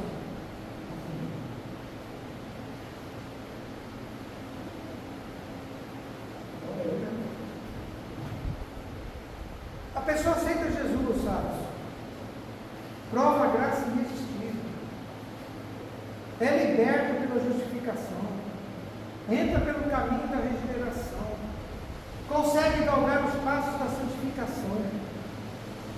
Deus, através do seu amor irresistível, perdoa essas pessoas quantas vezes? A pessoa cai, Deus perdoa, levanta ele. A pessoa cai, Deus perdoa, levanta ele. A pessoa cai, Deus perdoa, levanta ele. Enquanto ele estiver vivo, ele tem chance de ser salvo. Porque a Bíblia diz assim, o justo cairá 7 vezes, mas no oitavo ele se levantará. Então, a Bíblia fala assim, os passos de um homem bom são confirmados pelo Senhor. Então, e se esse homem bom cair, não é o diabo não, se esse homem bom cair, Deus o levantará. E também tem tipo assim, quando o homem caído, é muito fácil compreender, pastor, porque o homem caído, o que Deus pode fazer com ele? É só estender o braço para levantar. Só que aí eu chego à seguinte conclusão.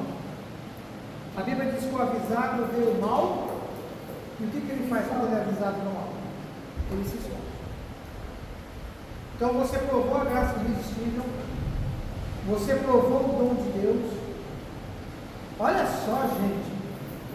O cara era um assassino, entrou na igreja, foi batizado com o Espírito Santo, desceu nas águas batismais, foi consagrado diácono, depois foi presbítero, aí desviou do caminho do Senhor. Deus o amou ele. E ele tem chance de salvação. Tem chance de salvação. Agora eu pergunto para você: e se Jesus voltar no momento que ele estiver pecando? Aí a graça irresistível se transforma em perdição irresistível. Porque Deus não vai deixar de ser Deus. Deus, ele não pune o justo com o injusto. Uma instituição eterna habitada pelo nosso Deus eterno. Você tem uma chamada de Deus, Deus te dá todas as oportunidades de salvação. É assim que eu creio na graça de salvação, na graça redentora.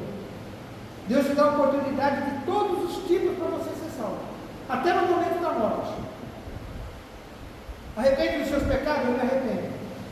Aí você vai olhar para o olho, você vê as lágrimas descer, Deus que faz presente, a pessoa morreu, vai para o céu. Eu creio. Agora, se ele morrer no pecado, como é que fica? A graça irresistível para aquele que morreu no pecado.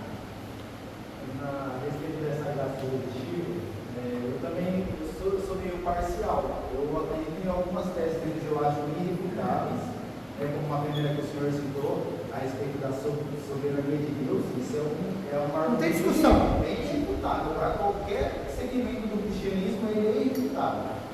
Mas a respeito da graça irresistível, eu acredito na questão de Deus escolher pessoas específicas para obras específicas. Isso, chamada. Isso, uma chamada de um missionário que vai fazer um evangelismo em tal lugar. Tem que ser aquela carisma, aquele jeito, aquela personalidade que é a unção de Deus na vida dele para fazer aquela missão e converter aquela Não missão. pode confundir escolhidos com chamados. Mas aí não seria predestinação? Se Deus escolheu? Nesse sentido de ser usado Para o ministério, sim. Para o ministério. Não para a salvação. Isso eu acho engraçado. O que a gente não pode. Para a salvação. O que a gente não pode. Por isso que é um tema difícil. O que a gente não pode falar que é uma vez salvo. Sempre salvo. Salvo para. Meu, se eu falar que uma vez salvo, salvo para sempre, então por que Jesus morreu na cruz? A pergunta é essa. Não tem sentido. Qual é o sentido? Se eu nasci salvo, por que Jesus morreu para mim na cruz? Algo assim, que eu acho muito similar a isso que a gente está falando, é a respeito de Jonas. Deus chamou Jonas para salvar a cidade de Nínive, e Jonas fugiu, mas era necessário que Jonas fugisse para lá, para ele ser lançado, e o povo de Nínive vendo ele sendo cuspido pela baleia, se cumprisse uma crença que eles tinham, para eles dar ouvido à palavra de Jonas. Eles citam Jonas também, Então, citam. Nesse Romanos conceito da predestinação, não para salvação, mas para uma obra específica de Deus. Então, Sabe qual é o texto que eles citam de predestinação também? Se Deus é por nós, gostoso, né? Então, Quem será contra nós? Então eu posso fumar, eu posso beber, porque Deus é por mim. Quem tem que se santificar é Deus, não eu. Olha, absurdo isso. Quem tem que se santificar é quem já é santo, Deus, não é eu. Para que eu vou me santificar? Deus é por mim. O Nicodemos é assim, rapaz. É diferente, né? Aquela passagem, aquele que é santo se santifica mais. Mas ainda é. Esse só, na verdade. Isso, ó. Esse só. Como é que você ia falar? Eu ia falar que em questão da predestinação, em questão da graça irresistível, ela é aceitável, só que até certo ponto. Isso.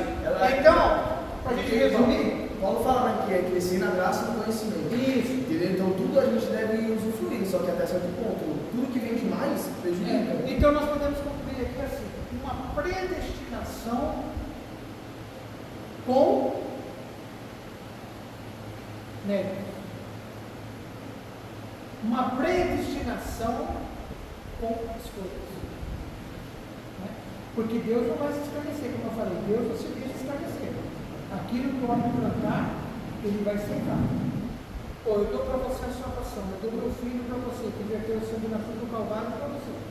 E você me rejeita, e você não aceita, e se você morrer em pecado, você perde a salvação. Você perde essa graça irresistível. Irresistível, não é para você perder. Essa graça não é para você perder, mas você está jogando fora. Você quer ver onde é que a gente quebra também a graça irresistível? No inferno. O lago de fogo foi criado para quem? Para Satanás e seus anjos. Para Satanás e seus anjos. O que o homem fez? Vem cá, eu não quero.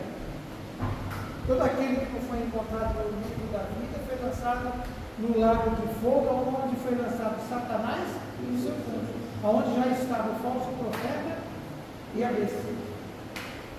Amém, irmão? Vamos pegar a apostila, mais alguma dúvida?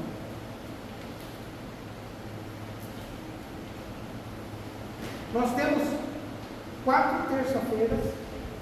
Quanto acontece mais uma? Tá? Se quiser terminar. Não, falta essa e mais duas. Mais duas. Então vamos lá. Nós paramos no capítulo 2. Não foi isso? Eu pedi para uma pessoa marcar isso.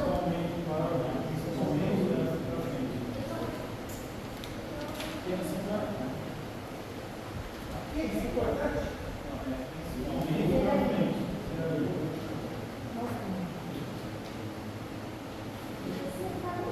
Aqui, tá? Ó, nessa página aqui, ó, número 2.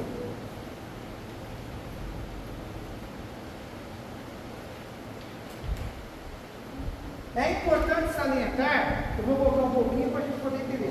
É importante salientar que o ministério pastoral não está restrito somente na congregação local. Atos capítulo 13, verso 2. Porém, abrange toda uma extensão, ou seja, a forma da comunidade, podendo até ser em caráter local, estadual, federal e internacional. Atos capítulo 1, verso 8.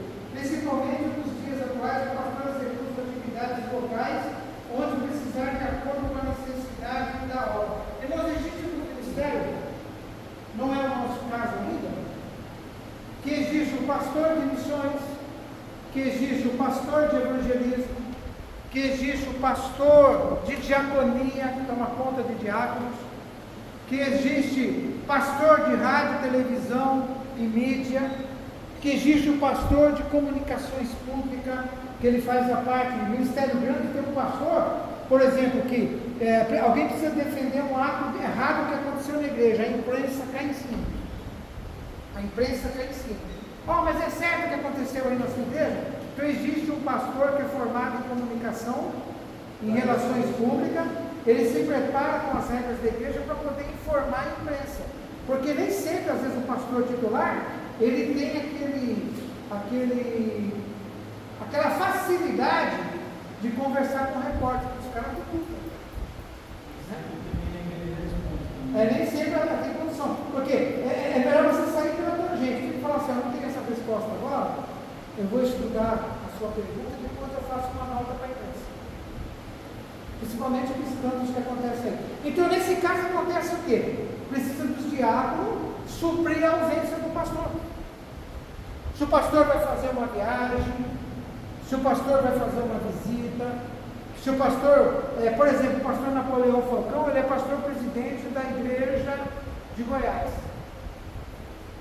a de Madureira de Goiás, ele é pastor presidente lá. Só que ele não para lá, ele tem um chamado de evangelista também, ele prega no Brasil e no mundo todo.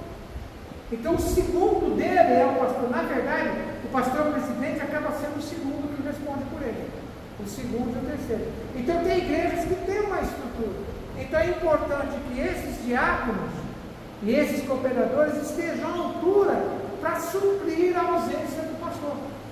Agora, como eu vou ser um cooperador, como eu vou ser um diácono, para suprir a ausência do pastor? Conhecendo as regras da igreja, conhecendo a diretriz pastoral e defendendo a causa. Você já pensou você? O pastor está ausente, aí alguém vai prestar uma entrevista e fala, isso, o pastor não presta não, esse cara, enfim, você está certo, viu? Vocês estão certos, ele errou mesmo, não pode ser. Você escandaliza a igreja. A igreja não é culpada pelo erro pastoral. A igreja não é culpada pelo erro diaconal. A igreja não é culpada por um ou outro membro que produz escândalo. E a Bíblia fala, ai daquele que vier escândalo. Então o diácono tem que estar preparado para ser um representante do pastor quando precisar. Amém? Continuando.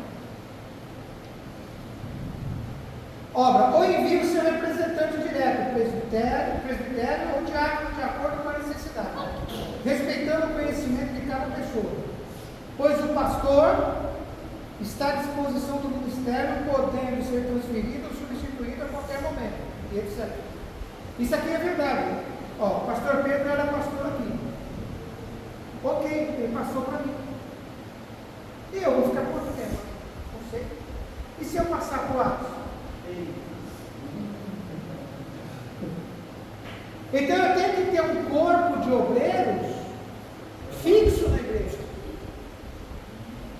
Porque o pastor pode sair, mas tem que ter. Mas o presbítero e o diácono não, ele está ali, O presbítero e o diácono conhecem os irmãos, conhece as falhas, conhece os erros, conhece. Está ali, Tá? É o que vai segurar a igreja. O diácono, o presbítero é aquele que vai se levantar e dizer, não, irmãos, por favor. Viu, irmãos? Aqui, ó. O diácono nunca desafia o pastor publicamente. Por favor, gente. É sério isso. Uma certa feita eu vou falar algo que aconteceu aqui, que eu me senti, sabe? Eu me senti. Se tivesse uma cova para eu pular dentro da capela, Desrespeito é uma falta de ética, né? tá? Eu me senti. O irmão chegou para mim e falou assim, pastor, pode fazer tatuagem? Publicamente aqui. Aí eu falei assim, não pode fazer tatuagem. Mas e a irmã que tira a sobrancelha e pinta, pode?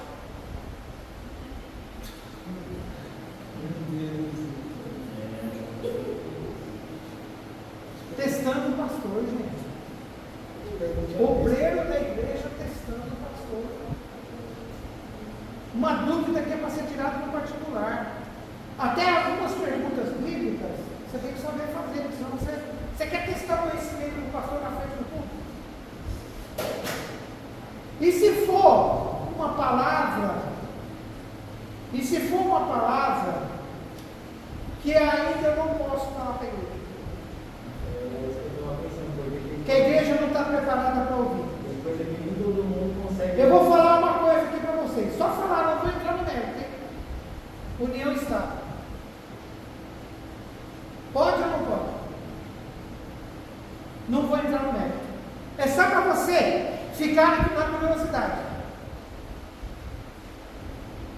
Respeita agora esse momento para você entender a posição do pastor. Agora eu saio ali na porta da igreja, eu tenho irmãs casadas, eu tenho irmãs de união estável e tenho namorido dentro da igreja. Sabe o que é namorido, né? Você sabe o que é namorido? Não é nem união estável, não é nem casado e o casal fica junto. Tem essas três situações da igreja. Aí o tipo cujo, a dita cujo, me faz uma pergunta na porta da igreja de irmãos ali. Ah, pastor, união estável, pode?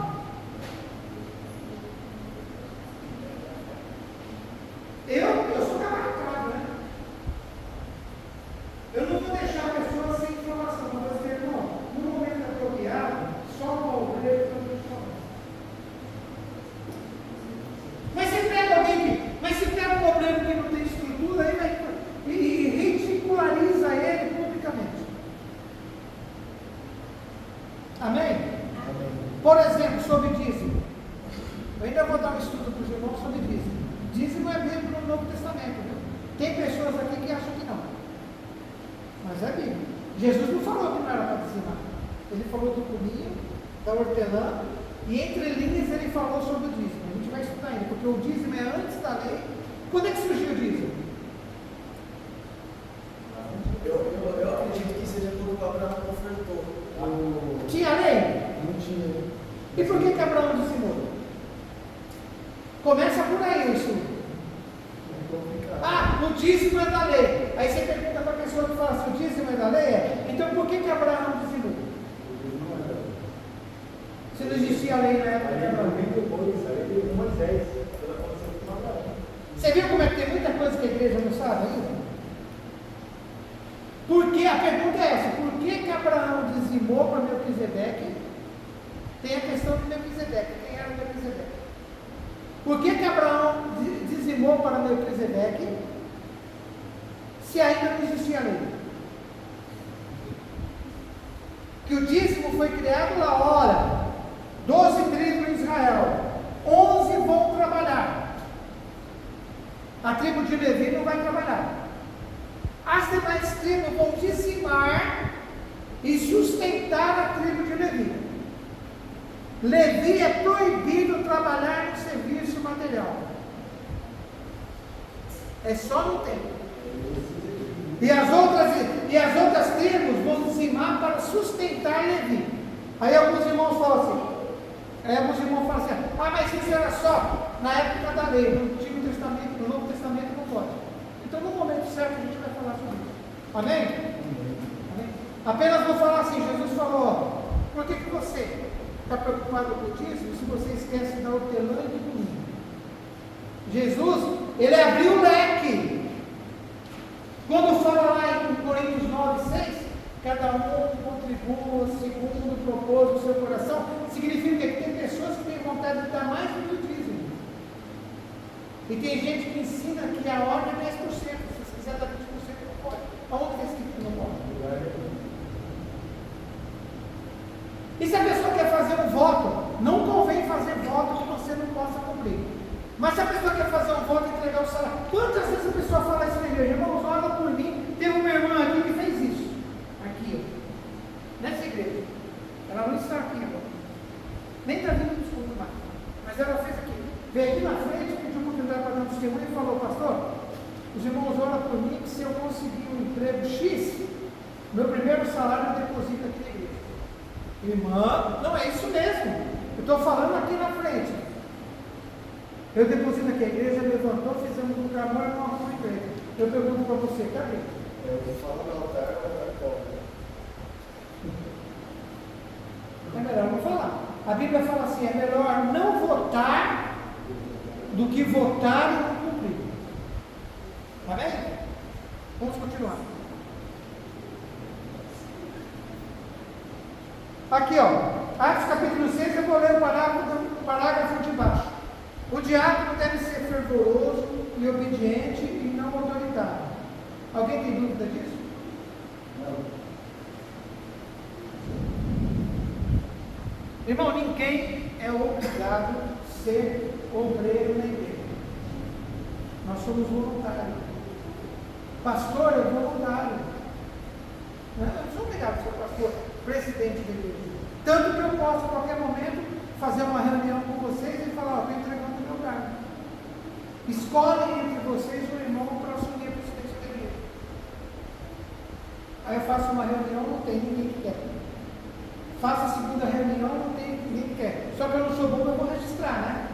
Faço a terceira reunião, não quer. Aí eu chego para o outro ministério e falo: a partir de hoje o senhor quer assumir a congregação lá?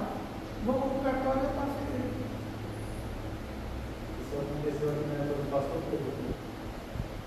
Ele fez. Não é triste isso? Ele fez, antes de fazer a reunião com o Senhor, ele fez 2 reuniões com os membros, com os obreiros, Eu não sabia disso, tá vendo? se tinha alguém que queria assumir o lugar. Eu não sabia disso, tá vendo? Então ele fez direitinho, conforme o ensinamento bíblico. Eu não sabia disso, tá vendo? Foi bom você falar isso. Ele queria que alguém assumisse porque ele não estava bem, mas ninguém se proporcionou a assumir. Aí para mim ele falou assim: pastor, se o senhor não aceitar, eu vou passar para as missões divinas. Para mim ele fala isso: se o senhor não aceitar a presidência da igreja, eu vou passar para as missões divinas. Que era antiga da igreja. Eu acho que o pastor lá aceitava. Ele falou com a Laís, falou com a missionária, Eu? falou com o Bruno e com a Natália. Eu, por exemplo, eu acho assim, para que eu vou ceder para outro ministério se eu tenho obreiros aqui na igreja? Eu vou conversar com o obreiro da igreja. Eu vou achar 2, 3 irmãos que eu acho que pode ser o pastor, e vou conversar com ele. Falei: irmão, pelo amor de Deus, aceita aí, não dá, é saúde, questão de saúde não dá mais. Ou por causa do problema grave que seja, para mim não dá mais. Então, cooperador e diácono, irmão, presta atenção, eu vou falar aqui. Principalmente de diácono para cima, né? Porque o cooperador é separado, se coloca em posição de mãos. O diácono já é ungido. Pastor, se entregar o cargo, eu perco a unção? Não. Você não perde a unção. A unção fica suspensa. A unção é sua. É responsabilidade sua com Deus. Amém? Não é espiritual? A coisa é espiritual. Aquele óleo foi colocado na sua cabeça, foi ligado para o céu. É espiritual a coisa. Mas eu não quero mais ser diácono. Amém? Você não quer, está suspenso. O importante não é você ser diácono, o importante é você ser membro da igreja, participar da comunidade. Tem como desungir? Você é destituído do seu cargo, mas a unção está lá. A unção está lá, ué. Eu sou ungido rei de Israel, eu não quero mais ser rei. Sabe? Unge outra pessoa no meu lugar, mas a unção está ali, ninguém vai tirar a unção de rei de Saul. Não tira. Não, destituído do cargo.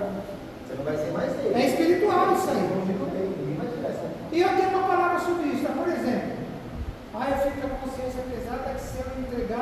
Deus vai vai quebrar minha perna, Deus vai, não, nada disso. É melhor você ser um membro fiel como membro do que você ser um obreiro relapso. Um obreiro relaxado. Então, se você não acha que não tem condições por causa de serviço, por causa de tempo, por causa de enfermidade, sei lá, desejo do coração mesmo que não quer, não seja obreiro então. Mas tem que ser de você. Porque a unção é assim, você aceita, você aceita. Então, mediante a sua palavra, você é. Toma a unção e pronto. Aí a Bíblia fala, não despreza a unção que te foi colocada como posição de mãos. A unção é sua. A unção é salvação? Não. Não é. É organização eclesial. Organização eclesial. Amém? Eu conheço irmãos que ficou pastor, que deixou de ser o pastor Ferreira, da Igreja Unida. Ele chegou para o pastor e falou, eu não quero mais ser pastor. A Vinci assumiu o lugar dele. Ele falou, eu não quero mais ser pastor. Eu quero ser membro da igreja. Eu ia pregar lá, você estava lá embaixo, assistir o culto de semana, eu digo, amém, está servindo a Deus, amém. É melhor ele fazer isso do que fazer o pastorado do movimento. Uma dúvida, pastor, se no caso do senhor fez essa citação de não desprezar a função que está ungindo. No caso desse desprezo, se consideraria uma aposta café ou não? Como cargo, não.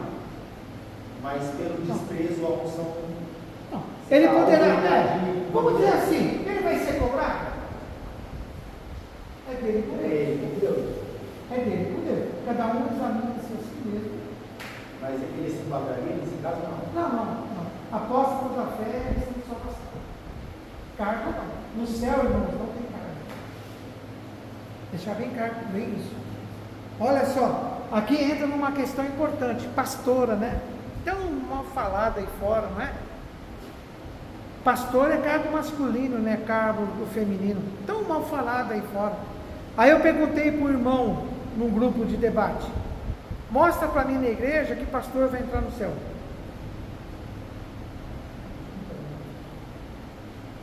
Aí ficou para lá, ele foi para lá. Ah, mas porque Deus colocou primeiro Adão, olha para onde eles vão.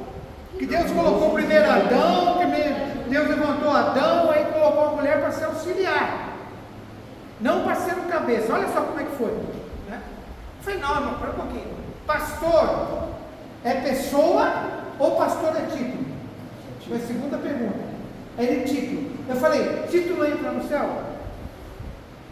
Aí ele teve que baixar a Cristo e falar, não, o título não entra no céu. Eu falei, irmão, título não entra no céu. Se é pastor, se é diácono, se é cooperador, se é pastora, se é missionária, se é bispo, se é apóstolo, sem entrar no mérito da questão, né? Isso aí é título colocado pelos homens. É o ministério eclesiástico, né? É ministério eclesiástico, necessário para a igreja. Mas título não entra no céu. Tem pessoa que tem a chamada de pastor e não é pastor. Me fizeram uma pergunta esses dias a respeito. Tem pessoa que é chamada de missionária, mas não é missionária. Tem pessoa que tem chamado para presbítero e não é presbítero. Presbítero é cargo, é título. Um amigo me perguntou assim, o cargo de pastora vai tirar essa pessoa do céu? Eu falei, não faz diferença, é só um título, tá? Então agora é o seguinte, aí. Para terminar, aí eles defendem que na igreja apostólica não tinha mulher. Ai meu Deus. Aí eu falei para ele assim, mulher pode ser mensageira? Ah, pode. Mulher pode ser mensageira. Eu falei assim, e o que significa a palavra mensageiro? Fez fala no grego para mim, o que significa a palavra mensageiro? Não, a palavra mensageiro no grego é anjo, né? Aí eu falei assim, para quem foi anunciada a ressurreição? Qual foi a primeira pessoa que chegou no sepultura procurando por Jesus? Jesus ressuscitou e recebeu alguém sabe? Pô, Maria. Falei, Maria era pastora ou era pastora? Não, ela era uma mulher. Falei, então, o que Jesus falou para ela? Vai até os meus discípulos, fala com eles, anuncio com eles que eu vou aparecer para eles na Galileia.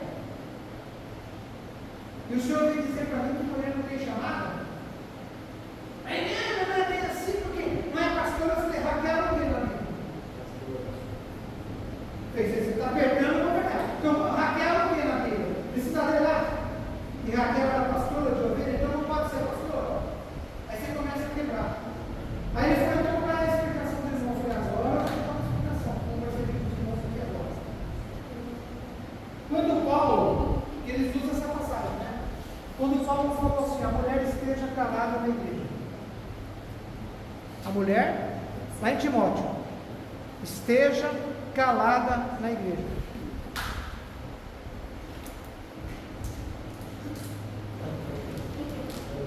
A pessoa não estuda a Bíblia, ou quando estuda a Bíblia, não estuda a cultura da época. Nós estamos falando de Corinto no primeiro século, os primeiros 100 anos do nascimento de Cristo, não é 2024.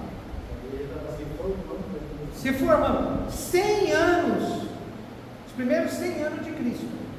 Isso vai servir para os irmãos responder quando for questionado. 100 anos de igreja. Você fala para o irmão assim, você estuda a cultura bíblica? Você já procurou saber o que é cultura bíblica, o que é arqueologia bíblica, o que é geopolítica bíblica? Você já estudou isso aí? Já estudou geografia bíblica? Já estudou os costumes bíblicos? Aí eu falei para ele assim, quem era Jesus? Jesus era brasileiro ou era judeu? Ele é judeu. Quem eram os apóstolos? Os apóstolos eram judeu ou era brasileiro? Judeu. Falei, qual é a primeira igreja existente no Novo Testamento? A sinagoga.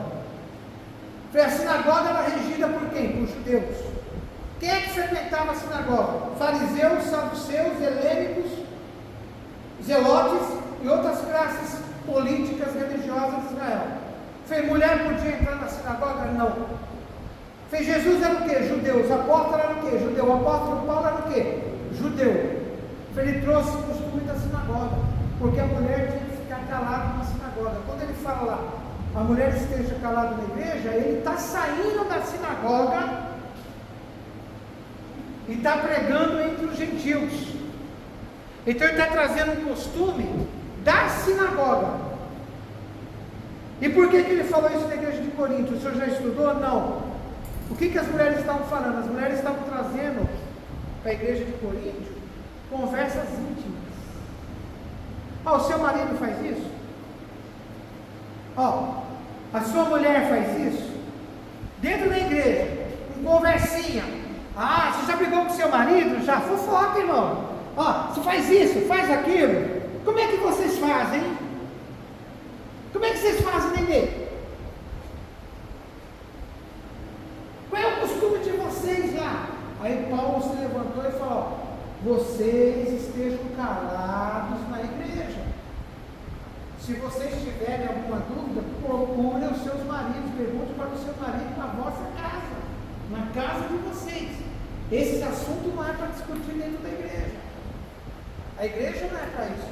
Aí o pessoal que defende, aí, como os assembleanos delimitam, que defende que mulher não pode ser pastor, então eles usam esse versículo, a mulher esteja calada na igreja. A congregação cristã do Brasil também usa isso aí, a mulher esteja calada na igreja. Eu vi esses dias mesmo. Pode levantar?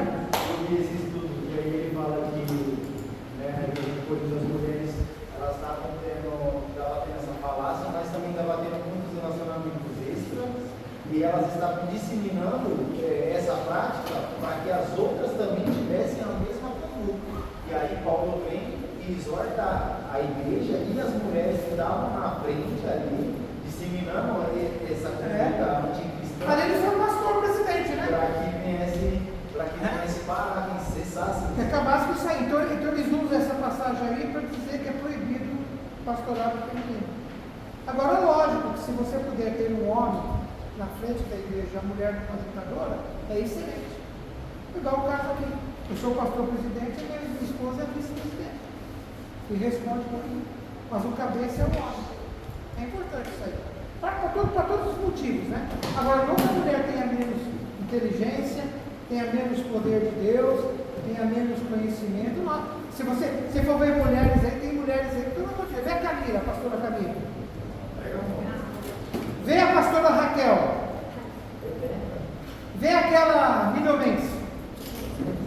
Batista, que são os primeiros contra a pastorado feminino, consagrou a Milhomense como pastora. É a maior pastora que tem aqui, é a Milhomense, como referência. Maurício Milhomense. Amém? Vamos lá.